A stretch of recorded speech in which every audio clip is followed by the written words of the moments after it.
নমস্কার বন্ধুরা, এর আগে তো আপনারা অনেক ধরনের মুরগির মাংস রান্না করা দেখেছেন, কিন্তু এরকম মুরগির মাংস রান্না করা আমি লিখে দিতে পারি আপনারা দেখেননি। এটি হচ্ছে মডিফাইড মুরগির মাংস রান্না। অনেক সময় কি হয়, বাড়িতে মুরগির মাংস থেকে যায়, তারপরে আমরা ফ্রিজে রেখে দিই, সেটা পরের দিন আমরা রান্না করি। সেই পরের দিনের যে যখন রান্না করবো, রান্নাটা কি করে করবেন, প্রথমে আগের দিনের বাসি মাংস থেকে ঝোলগুলো বাদ দিয়ে শুধু মাংসটা এইভাবে আগে থেকে তুলে রেখে দেবেন। আর যে ঝোলটা থাকবে না, সেই ঝোলটা পৃথক করে ফেলে দেবেন। এই ঝোলটাকে কিন্তু আর ইউজ করবেন না। প্রথমে গ্যাসটা জ্বালিয়ে নিয়েছি আমি আগে থেকে, কড়াই গরম হয়ে গেছে, আমি একটু সর্ষের তেল দিয়ে দিলাম। তেলটা গরম হয়ে গেলে মাংসগুলো একে একে এর মধ্যে ঢেলে দেবেন।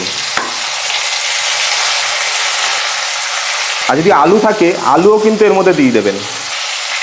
এবার যেই ভাজা হয়ে গেল মাংসগুলো লাল লাল করে, তারপরে কড়াই থেকে মাংসগুলো এবার তুলে নেবেন।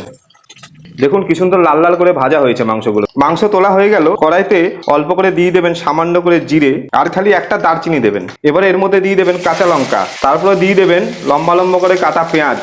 এবার হালকা করে এইভাবে নাড়িয়ে নেবেন।